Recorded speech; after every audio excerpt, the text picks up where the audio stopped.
வணக்கம். சமீபத்தில் நடந்த 11 வயசு குழந்தை பாலியல் வன்முறைக்கு உட்படுத்தப்பட்ட சம்பவத்தை பற்றி தான் இன்னைக்கு உயிர்குரலுடைய லைவ் வீடியோ. உயிர்குரல் பேஜை ஃபாலோ பண்ணுறவங்களுக்கு, எங்களுக்கு சப்போர்ட் பண்ணுறவங்களுக்கு, எங்கள் வேலைக்கு ஒரு பெரிய மாரல் சப்போர்ட்டாக இருக்கவங்க எல்லாருக்குமே மிக்க மிக்க நன்றி. போன வருஷம் February மாதம் 2017 February இதே மாதிரி நம்மளுக்கு ஹாசினி விஷயம் நடந்தது. அந்த ஹாசினி விஷயம் நடந்தபோது எல்லாரும் கொந்தளிச்சோம். இந்த மாதிரி இப்படி நடந்துருச்சு, இதை பண்ணலை அதை பண்ணலை, அவங்களாடி இவங்களாடி, இவனுக்கு இப்படி பனிஷ்மெண்ட் கொடு, அவனுக்கு அப்படி பனிஷ்மெண்ட் கொடு, எல்லாருமே ரொம்ப எமோஷ்னல் ஆனோம். ஆனால் அது சார்ந்த எந்த ஒரு பெரிய நடவடிக்கையும் எடுக்கப்படலை. அதுதான் உண்மை. ஏன்னா அதனால தான் இன்னமும் குழந்தைகள் சார்ந்த கற்பழிப்பு, பாலியல் வன்கொடுமையெல்லாம் இன்னும் நடந்துட்டு தான் இருக்கு. ஸோ இந்த 11 வயசு குழந்தைக்கு நடந்த இந்த சம்பவத்தில் நம்ம பார்க்க தவறுனது என்னென்ன, அதை பற்றி தான் இந்த லைவ் வீடியோ. ஏன்னா நிறைய ஊடகங்களில் பார்த்தீங்கன்னா, இந்தியா முழுக்க, தமிழ்நாடு மட்டும் இல்லை, இந்தியா முழுக்க இருக்க நிறைய ஊடகங்களில் இந்த விஷயத்தை கவர் பண்ணும்போது இப்படி நடந்துருச்சு இந்த குழந்தைக்கு, அதை பண்ண இந்த 17 பேரோட அட்ரஸ் இதெல்லாம், அவங்க இந்தந்த மாதிரியான ஆட்கள் இந்தந்த கேஸ்ல அவங்கள புக் பண்ணியிருக்காங்க, அவங்களுக்கு இந்தந்த பனிஷ்மெண்ட் கொடுக்கணும், இதை தான் பேசியிருந்தாங்க. அவங்களுக்கு எப்படிப்பட்ட பனிஷ்மெண்ட் கொடுக்கணும், அவங்க உறுப்புகளை சிதைச்சு டார்ச்சர் பண்ணுங்க, அவங்கள தூக்கில் போடுங்க, அவங்கள தூக்கில் போட்டுறாதீங்க, கண்டினியூஸா டார்ச்சர் பண்ணுங்க அப்படின்னு நிறைய பனிஷ்மெண்ட்டை பத்தி பேசிட்டு இருந்தோம். பனிஷ்மெண்ட் பத்தி பேசுறது கண்டிப்பா நம்மளுக்கு தேவை. பனிஷ்மெண்ட் பத்தி நம்ம டிஸ்கஸ் பண்ணியே ஆகணும், நான் இல்லைன்னு சொல்லவே இல்லை. ஆனா பனிஷ்மெண்ட் பத்தி மட்டும் நம்ம பேசிட்டு இருக்கிறதுல, ஓவரா ஃபோக்கஸ் பண்றதுல நம்ம மிஸ் பண்றது என்ன அப்படின்றத நம்ம யோசிக்கணும். ஏன்னா பனிஷ்மெண்ட், அவங்களுக்கு இந்த மாதிரி தண்டனை வாங்கி கொடுக்கணும் அப்படின்றது சம்பவம் நடந்த பிறகு, சம்பவம் நடந்ததுக்கு அப்புறமா நம்ம வச்சுக்கிற கான்வர்சேஷன், அதுக்கப்புறம் நம்ம யோசிக்கிறது. ஆனா சம்பவம் நடக்கிறதுக்கு முன்னாடி இப்படி ஒரு குழந்தை பாலியல் வன்முறைக்கு, கற்பழிப்புக்கு உள்ளாக்கப்படுறதுக்கு முன்னாடி நம்ம என்னென்ன செய்யணும், அந்த குழந்தைக்கு என்ன மாதிரியான பாதுகாப்பு கொடுக்கணும், அது நடக்காததுக்கு என்னென்ன சிஸ்டம்ஸை உருவாக்கணும், என்னென்ன பாலிசிஸ் கொண்டு வரணும், அதை பற்றியெல்லாம் நம்ம பேசுறதுக்கு மிஸ் பண்றோம். நம்ம நிறைய அங்கதான் தோத்து போறோம், அங்கதான் தவறு இழைக்கிறோம். நம்ம எப்பவுமே நம்ம பனிஷ்மெண்ட் சார்ந்து விஷயம் நடந்ததுக்கு அப்புறம் பேசுறோம்.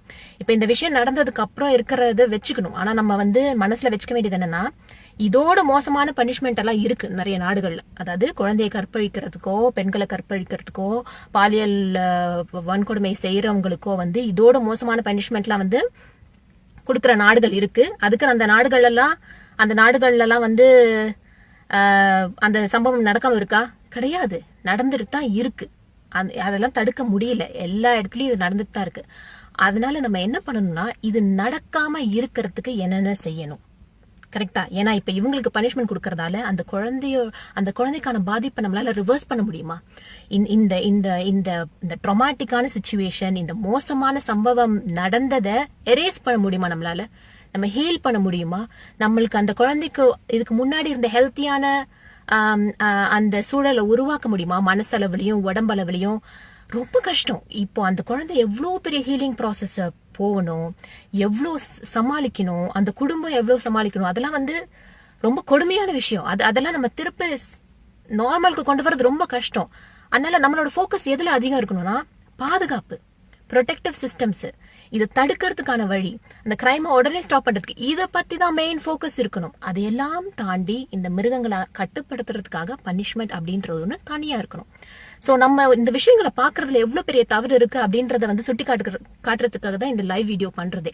ஓகே, இன்னொன்னு மெயினா என்னன்னா, 7 மாசம் வரைக்கும் இந்த கொடுமை நடந்திருக்கு அப்படின்னும் போது நிறைய நியூஸ் மீடியால இந்த இதை வீடியோவை கவர் பண்ணும்போது, இந்த சம்பவத்தை கவர் பண்ணும்போது பெரிய சைக்காலஜிஸ்ட் அவங்க எல்லாம் ஒப்பீனியன்ஸ் கொடுக்குறாங்க. நம்ம பேரண்ட்ஸ் மட்டும் குறை சொல்ல முடியாது, அம்மாவை மட்டும் குறை சொல்ல முடியாது, ரொம்ப தவறு. அது மிக மிக தவறு. அதாவது நான் என்ன சொல்றேன்னா, அம்மாவை குறை சொல்லணும்னு நான் சொல்ல, அம்மாவை மட்டும் குறை சொல்லக்கூடாது கண்டிப்பா. ஓகே, அம்மா அப்பா என்ன பண்ணாங்க, குடும்பம் என்ன பண்ணுச்சு, அது அந்த டயலாக் இருக்கணுங்க. அது ரொம்ப முக்கியம் ஃபேமிலிக்கு. ஏன் அப்படின்னா, என்னதான் நம்ம லாஸ் கொண்டு வந்தாலும், என்னதான் சட்ட திருத்தங்கள் கொண்டு வந்தாலும், என்னதான் பாலிசிஸ் கொண்டு வந்தாலும், என்னதான் ப்ரொடெக்டிவ் மெக்கானிசம்ஸ் கொண்டு வந்தாலும், ஒரு ஒரு ஒரு குழந்தைய குடும்பம் காப்பாத்துவது போல், அம்மா அப்பா காப்பாத்துவது போல யாராலையும் காப்பாற்ற முடியாது. ஓகே, அதனால அம்மா அப்பாவை சீன்ல இருந்து எடுத்துட்டு வேற ஒரு சிஸ்டம் உள்ள கொண்டு வரலாம்னு நினைக்காதீங்க. அது முற்றிலும் நடக்காத காரியம். மேலை நாடுகள் எல்லாம் அதெல்லாம் ட்ரை பண்ணிட்டாங்க, அதெல்லாம் நடக்கவே இல்லை. சோ முக்கியமா அம்மா அப்பா என்ன பண்ணாங்க? கரெக்ட் தான், எல்லாருமே ஒரு போராட்டத்துல ஓடிட்டு தான் இருக்கோம். எல்லாருக்குமே சர்வைவல் ஸ்ட்ரகிள் இருந்துட்டு தான் இருக்கு. சம்பாதிக்கிறது, பே பண்றது, பில்ஸ் பே பண்றது, ஆஃபீஸ் போறது, எல்லாருக்குமே கஷ்டம் இருந்துட்டு தான் இருக்கு. அந்த கஷ்டத்துக்கு நடுவில் extra 1 hour, extra ½ an hour நீ என்ன பண்ண? சாப்பாடு ஊட்டிட்டு இருக்கும் போது, இல்ல அதுக்கு குளிப்பாட்டிட்டு இருக்கும் போது, இல்ல அது ஸ்கூலுக்கு கூட்டிட்டு போகும்போது என்ன பண்ண? எப்படி இருந்துச்சு? யார் யார் உன்கிட்ட பேசினா? உன் ஃப்ரெண்ட்ஸ் என்ன சொன்னாங்க? உன் டீச்சர் என்ன சொன்னாங்க? எப்படி இருக்கு ஸ்கூலுக்கு போயிட்டு வரும்போது எப்படி இருக்கு? இன்னைக்கு என்ன நடந்ததுன்னு பேச வைக்கணுங்க. பேச வைக்கணும். அது கூட நம்ம குழந்தைங்களுக்கு பண்ண முடியலன்னா நம்ம என்ன பெத்தவங்க சொல்லுங்க? அந்த ரெஸ்பான்சிபிலிட்டில இருந்து நம்ம விலக முடியாது. அதுல இருந்து நம்ம தப்பிக்க முடியாது, சாக்கு சொல்ல முடியாது. கண்டிப்பா கிடையாது. 10 வயசு 11 வயசு குழந்தைக்கு என்னங்க தெரியும்? நம்ம தாங்க பாதுகாக்கணும். அப்போ நம்ம அந்த குழந்தை அதுக்கு நடக்கிறத நம்ம கிட்ட பேசுற அளவுக்கு நம்ம வச்சுக்கணும். அந்த ரிலேஷன்ஷிப்பை நம்ம வச்சுக்காதது நம்ம தப்பு. அதை பத்தி யாருமே பேசல. அந்த குடும்பத்துல அந்த சூழ்நிலை இல்லாததுக்கு நாடு எந்த லெவல்ல காரணமா இருக்கு அப்படின்றத பத்தி நம்ம பேசல. அந்த பாலிசிஸ் பத்தி எல்லாம் பேசாம இந்த மாதிரி பண்ணிட்டா அவனை தூக்கில போடுங்க, இந்த மாதிரி பண்ணிட்டா அவனை தூக்கில போடுங்க. யூஸ்லெஸ். அது கண்டிப்பா யூஸ்லெஸ். முதல் குடும்பங்கள் ஒன்னா இருக்கிறதுக்கான செயல் திட்டங்கள் நாடுல இருக்கா? அது இல்லாம போயிட்டு குடும்பத்தை உடைக்கிற அளவுக்கு குடும்பத்துல இருக்கிற ஈஸியா பாதிக்கப்படக்கூடியவர்கள், அதாவது வல்னரபிளான பீப்புள், குழந்தை, வயசானவங்க, சிக்கா இருக்கவங்க, இந்த மாதிரி ஈஸியா பாதிக்கப்படக்கூடியவங்களை பாதுகாக்க முடியாத அளவுக்கு குடும்பம் இருக்குன்னா அந்த நாடோட சூழ்நிலை எவ்வளவு கேவலமா இருக்கு அப்படின்றத நம்ம யோசிக்கணும். அதை பத்தியான டிஸ்கஷன்ஸ் நம்ம கொண்டு வரோம். இது 2வது விஷயம். 3வது விஷயம் என்னன்னா, இதுக்கு அப்பா அம்மாக்கு அடுத்து வர்றதுதான் ஸ்கூல்ல டீச்சர்ஸ், ஃப்ரெண்ட்ஸ், அக்கம் பக்கத்து வீட்டுல இருக்காங்க. 350 பிளாட் இருக்கிற அந்த கம்யூனிட்டி ஒருத்தவங்க கூட பாக்கல இந்த குழந்தை ஓரம் கட்டுறத, இந்த குழந்தைய வேற யாரோ கூட்டிட்டு போறத பாக்கல. யாரும் ஒரு வார்த்தை கேட்கல. என்ன பாப்பா எங்க போற, எங்க போயிட்டு வந்த கேட்கல. சரி, அந்த குழந்தை லேட்டா வருது, விளையாடிட்டு வருது, அவங்க அம்மா அப்பா வீட்டுல எங்க விளையாடின, யார் கூட விளையாடின, என்ன விளையாடின, இதெல்லாம் கேட்கறதுல அந்த ரெஸ்பான்சிபிலிட்டில இருந்து நம்மளாம் தப்பிக்கவே முடியாது. நம்மளும் அதுக்கு ரெஸ்பான்சிபிள். என்னையும் சேர்த்துதான் சொல்றேன், நம்மளும் ரெஸ்பான்சிபிள். ஒரு சந்தேகத்துக்குரிய சம்பவம் நடக்குதுன்னா நம்ம கிளாரிஃபை பண்ணிடணும். அது எல்லாரோடைய சோஷியல் ரெஸ்பான்சிபிலிட்டி. அது அடுத்த விஷயம். இதுக்கு மேற்பட்டது என்னன்னா, சில பேர் என்ன சொல்றாங்க, முறையான தொடுதல் எது, முறையற்ற தொடுதல் எதுன்னு குழந்தைங்களுக்கு கத்து கொடுங்க. ஓகே, பனிஷ்மெண்ட்க்கு அப்புறம் அவங்க பேசுறது இதுதான். ஓகே, செக்ஸ் எஜுகேஷனு இதுக்கு தீர்வு காணும் அப்படின்னு நீங்க நினைக்கிறீங்கன்னா நம்ம எல்லாம் முட்டாள் தான். ஏன்னா மேலை நாடுகள்ல 6 வயசுல இருந்து செக்ஸ் எஜுகேஷன் கொடுக்குறாங்க. ஓகே, நான் அந்த நாடுகள் எல்லாம் போயிட்டு வந்ததுனால நான் சொல்றேன், அங்க இருக்கிறதுனால நான் சொல்றேன். அங்கெல்லாம் இந்த சம்பவம் நடக்காம இருக்கு அப்படின்னு சொல்லவே முடியாது. இன்னும் நடந்துகிட்டு தான் இருக்கு. ஓகே, செக்ஸ் எஜுகேஷன் இதுக்கு சொல்யூஷன் கிடையாது. ஓகே, நல்லா நினைச்சுக்கோங்க. அந்த குழந்தைக்கு முறையான தொடர்லது, முறையற்ற தொடர்லதுன்னு நம்ம சொல்றோம் அப்படின்னா, அப்படி சொன்னா கூட அந்த குழந்தைக்கு அது தெரிஞ்சா கூட அது அப்பா அம்மாட்ட சொல்லணும்ல. என்ன இப்படி ஒருத்தவங்க பண்றாங்க, எனக்கு இப்படி ஆகுது அப்படின்னு சொல்லி அதை காப்பாத்திக்கணும்ல. அங்க என்ன வருது? அந்த அப்பா அம்மாக்கும் குழந்தைக்கும் இருக்க ரிலேஷன்ஷிப் தானே வருது. அந்த குழந்தைக்கும் டீச்சருக்கோ இல்ல அந்த குழந்தைக்கும் ஃப்ரெண்ட்ஸ்க்கோ இருக்க ரிலேஷன்ஷிப் தானே வருது. அந்த ரிலேஷன்ஷிப் எல்லாம் எல்லாத்தையும் தொலைச்சிட்டு முறையான தொடர்ல இருந்து முறையற்ற தொடர்ல இருந்து மட்டும் கத்து கொடுத்துட்டா எல்லாத்தையும் சொல்யூஷன் கண்டுபிடிச்சிட முடியுமா? கிடையாது. குழந்தைக்கு அதை சொல்லி கொடுக்கணும் தான், இல்லன்னு சொல்லல. ஆனா அது எல்லாத்தையும் திருப்பி நான் தான் சொல்றேன், எல்லாத்தையும் சொல்லி கொடுத்துட்டு லாஸ் கொண்டு வந்துட்டு, பாலிசி கொண்டு வந்துட்டு, சிஸ்டம்ஸ் கொண்டு வந்துட்டு நம்ம வீட்டுக்குள்ள ரிலேஷன்ஷிப் சரியில்லைன்னா யாரையும் பாதுகாக்க முடியாது. அது நம்ம ரியலைஸ் பண்ணி தான் ஆகணும். ஓகே, இன்னொன்னு நல்லா தெரிஞ்சுக்கோங்க. இந்த குழந்தைய கத்தி முனையில அந்த ஆள் பண்ணிருக்கான். ஓகே, அது வீடியோ எடுத்திருக்காங்க. விச் மீன்ஸ் சைல்ட் போர்னோகிராஃபி இதுல இன்வால்வ் ஆயிருக்கு. போர்னோகிராஃபி நம்மளோட குடும்பங்களுக்குள்ள எந்த அளவுக்கு நம்மள சீரழிச்சிட்டு இருக்கு அப்படின்றதுக்கு நம்ம கண் திறக்க வேண்டிய நேரம் வந்தாச்சு. மேலும் மேலும் நிறைய குழந்தைகள் கற்பழிக்கப்படுறாங்க, அதை வீடியோ எடுக்கிறாங்க, வீடியோ போடுறாங்க. அந்த மாதிரி கண்டென்ட் போகாம இருக்கிறதுக்கு ஏன் யாரும் ஸ்டெப் எடுக்கல? அதை பத்தி எல்லாம் ஊடகங்கள் பேசவே இல்லை. சைல்ட் போர்னோகிராஃபி எப்படி இருக்கு, அந்த வெப்சைட்ஸ் எப்படி இருக்கு, அந்த கண்டென்ட் ஷேர் எப்படி ஆகுது, அதுக்கான ப்ரொடெக்டிவ் மெக்கானிசம்ஸ் நம்ம ஊர்ல இல்லவே இல்லை. இது எவ்வளவு வெட்கத்துக்குரிய விஷயம், எவ்வளவு கேவலமான விஷயம். இப்ப குழந்தைகள் இவ்வளோ தூரம் இதுக்கு என்ன சொல்றது, பலிக்கடை ஆகுறாங்க அப்படின்னா சைல்ட் போர்னோகிராஃபி அதிகமாதுன்னு அர்த்தம். போர்னோகிராஃபி அதிகமாதுன்னு அர்த்தம். அதை பத்தி நம்ம பேச ஆரம்பிக்கணும். ஓகேயா? இதுக்கு அடுத்த விஷயம் என்ன, சைல்ட் போர்னோகிராஃபி பெடோஃபீலியா பத்தியான அவேர்னஸ் இருக்கும். பெடோஃபீலியா யார் பேடோஃபைல்ஸ்? குழந்தைகள் மீது பாலியல் ஈர்ப்பு இருக்கவங்க தான் பேடோஃபைல்ஸ். ஓகே, இன்னும் நல்லா நினைச்சுக்கோங்க, ஒரு குழந்தை பிறக்கும் போதே பேடோஃபீலியாவா பிறக்கிறது கிடையாது. அதாவது இது ஒரு நோய் அப்படின்னு சொன்னாலும் இது கிரைம் தான். குழந்தைகள் மீது பாலியல் ஈர்ப்பு இருக்கிறத நார்மலைஸ் பண்ணவே முடியாது. அது ஒரு கேவலமான ஒரு விஷயம். அதை நீங்க நோயோ என்னவோ என்ன வேணாலும் சொல்லிக்கோங்க, அது ஒரு கிரைம் தான். அதை பத்தியான அவேர்னஸ் கொண்டு வரணும். ஓகே, அதுக்காக அப்போ ஒரு குழந்தை வளர்ந்து நல்ல சூழல்ல நல்ல குடும்பத்துல வளர்ற குழந்தை பெடோஃபிலியாவா ஆகாது. ஆல்ரெடி ஒரு அபியூஸ் சிச்சுவேஷன்ல வளர்ற குழந்தை தான் அந்த மாதிரியா மாறுது. ஓகே, அப்போ ஒரு நல்லா இருக்க குழந்தை பெடோஃபிலியாவா மாறதுக்கு காரணமும் சைல்ட் போர்னோகிராஃபி தான். அபியூஸ், அந்த குழந்தை அண்டர்கோ பண்ற அபியூஸ், இதெல்லாமத்தையும் யோசிக்கணும். இதெல்லாமே யோசிச்சு இதெல்லாமும் டிஸ்கஸ் பண்ணணும். ஓகே, ஒரு நியூஸ் இப்படி வந்துச்சு, அது சென்சேஷன் ஆகணும், அதை பரவ வைக்கணும் அப்படின்றதுனால அவங்களுக்கு வெட்டுங்க, குத்துங்க, அவங்கள கொலைங்க அப்படின்னா முட்டாளுங்க. நம்ம இதுக்கு வேரோட புடுங்கிறதுக்கு என்னென்ன இருக்குன்னு பார்க்காம மேலோட்டமா பார்த்துட்டு போறது சரியான முட்டாள்தனம்.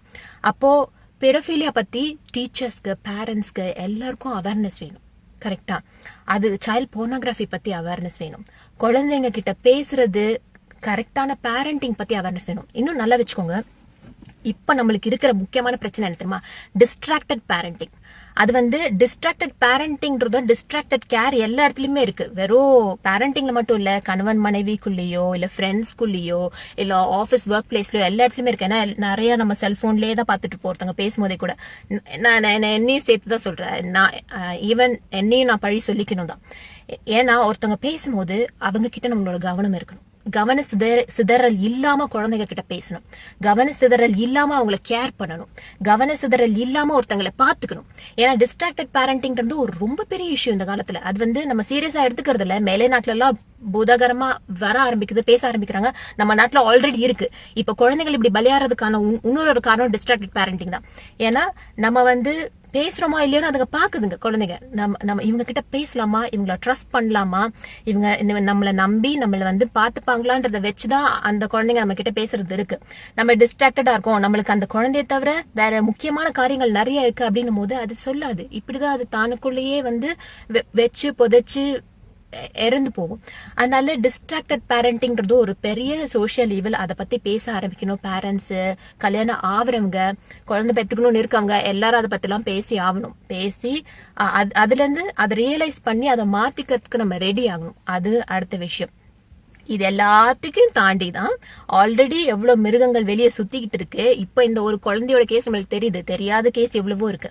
அந்த மாதிரி மிருகங்களை கூண்டுக்குள்ள அடைச்சு அவங்களுக்கு என்ன பனிஷ்மெண்ட் கொடுக்கணும், அவங்க புத்திய மாத்த முடியுமா, மாத்த முடியாதா, இல்ல அவங்களுக்கு இதுதான் தலையெழுத்தானா, அதுக்கப்புறம் தான் நம்ம பனிஷ்மெண்ட் பத்தி பேசணும். ஓகே, முதலே இப்படி நடந்துடுச்சு, அவனை வெட்டுங்க, அவனை இது பண்ணுங்கன்னா நம்ம தான் தோத்து போறோம், நம்மளுக்கு தான் இழப்பு, நம்ம குழந்தைங்க தான் பலிகடாவாங்க. அதனால இத பத்தியான சரியான உரையாடல்களை நம்ம கொண்டு வரலாம். நியூஸ் மீடியால என்ன பண்றாங்கன்னா, நம்மளை எப்படி சிந்திக்க வைக்கணும்னு அவங்க நம்மளை ட்ரெயின் பண்றாங்க. அதுக்கு நம்ம விடாதீங்க.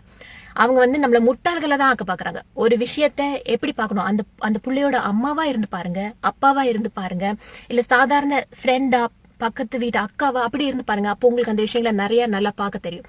அப்படி பார்த்துட்டு அதை பத்தி பேசும்போது, சோசியல் மீடியால ஷேர் பண்ணும்போது பாயிண்ட் பண்ணுங்க. இது என்ன ஆச்சு, அது என்ன ஆச்சு. கண்டிப்பா யாரையும் குறை சொல்றதுக்கோ இல்ல இவங்க தான் காரணம் அப்படின்னு சுட்டி காட்டுறதுக்கு நான் சொல்லல. ஆனா நம்ம தவறுகளை என்ன நம்ம கரெக்டா பார்க்க தெரிஞ்சாதான் அடுத்த விஷயத்த நம்ம ஸ்டாப் பண்ண முடியும். ஹாசினி நடந்தது, ஹாசினி எப்பவும் இதே இமோஷனலா இப்படி இப்படி இப்படி நம்ம நடந்தோம். இப்பயும் வாரம் டெய்லி நடந்துட்டு தான் இருக்கு. ஒரு 20 நிமிஷத்துக்கு ஒரு குழந்தை ஒரு குழந்தையோ இல்ல ஒரு பெண்மணியோ கற்பழிக்கப்படுறாங்க, பாலியல் வன்முறைக்கு உள்ளாக்கப்படுறாங்க அப்படின்றது புள்ளி விவரம். அதனால இவ்வளோ பெருசா இந்த விஷயம் நடந்துட்டு இருக்கும் போதும் நம்ம போர்னோகிராஃபி பத்தி பேசல, போர்னோகிராஃபி கண்டென்ட் பத்தி பேசல, பீடோஃபிலியா பத்தி பேசல, டிஸ்ட்ராக்டட் பேரண்டிங் பத்தி பேசல. இது எதுவுமே பேசாம வெறும் இந்த லாவை கொண்டு வாங்க, அந்த பனிஷ்மெண்ட் கொண்டு வாங்க அப்படின்னா நம்ம தான் இழந்து போவோம், நம்ம குழந்தைகள் தான் பலிகடாவாங்க. அதனால தயவு செஞ்சு இந்த விஷயத்த பத்தியான சரியான புரிதலோட இதை அணுகுங்க. இதை பத்தி விவாதிங்க. உங்க ஸ்கூல்ஸ்லயோ காலேஜஸ்லயோ அவேர்னஸ் ப்ரோக்ராம்ஸ் கொண்டு வாங்க, அதை பத்தி டிஸ்கஷன்ஸ் கொண்டு வாங்க. இந்த எவ்வளவோ social work department, social department, English அது இதுன்னு இருக்கு. போய் கிளாஸ்ல குழந்தைங்களுக்கு சொல்லி கொடுங்க எப்படி தன்னை பாதுகாத்துக்கிறது. பேரண்ட்ஸ்க்கு ட்ரைனிங் கொடுங்க. இது எல்லாத்தையும் பண்ணிட்ட பிறகு பனிஷ்மெண்ட் பத்தி பேசலாம். சரியா? இந்த பத்தியான உங்களோட கருத்துக்களை நீங்க எங்களுக்கு தெரியப்படுத்துங்க. உங்களுக்கு தெரியும் உயிர்குரல் மனிதம் மற்றும் மனித கண்ணியம் சார்ந்த விஷயங்களை பேசுறது, அதை பத்தி அவேர்னஸ் கொடுக்கறது எங்களோட முக்கியமான விஷயம். கடைசியான ஒரு பாயிண்ட், ஒரு மனுஷனை பார்க்கும்போது எப்படி பார்க்கணும்? அவனை ஒரு ஆப்ஜெக்டா மட்டும்தான் பார்க்கணுமா, இல்ல கண்ணியத்தோட அந்த உடலையும் தாண்டி அது என்ன மாதிரியான ஆளு, அவங்களை எப்படி ட்ரீட் பண்ணணும் அப்படின்றத பத்தியான உரையாடல்கள் அதிகமா வரும். ஏன்னா கண்ணியம் குறைஞ்சிட்டே வருது நம்மளுடைய கலாச்சாரத்துல. கண்ணியம் இல்லாத இடத்துல இந்த மாதிரி கிரைம்ஸ் நிறைய வந்துகிட்டே தான் இருக்கும். அதனால மனித கண்ணியம் சார்ந்த உரையாடல்கள், மனித கண்ணியம் சார்ந்த பாடத்திட்டங்கள்லாம் நம்மளுடைய கிளாஸ் ரூம் கரிக்குலம்ல வரணும். செக்ஸ் எஜுகேஷன் இருந்தா மட்டும் போதாது, கண்ணியம் சார்ந்த பாடங்கள் எல்லாம் திட்டத்துக்குள்ள வரணும். அதெல்லாம் வரும்போதுதான் நம்மளுக்கு ஒரு ஆளை எப்படி பார்க்கணும், ஒரு ஆளை எப்படி ட்ரீட் பண்ணணும், ரிலேஷன்ஷிப்ஸ்ல எது முக்கியம், ப்ரையாரிட்டிஸ் என்ன நம்மளுக்கு இந்த கல்ச்சர்ல, அப்படிலாம் நம்மளுக்கு புரியும்.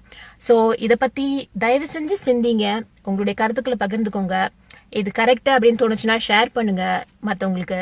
ஸோ இதை பத்தியான மேலும் ஒரு தொகுப்புல நாங்கள் உங்களை சந்திக்கிறோம். லைவ்ல இருந்த எல்லாருக்கும் ரொம்ப நன்றி.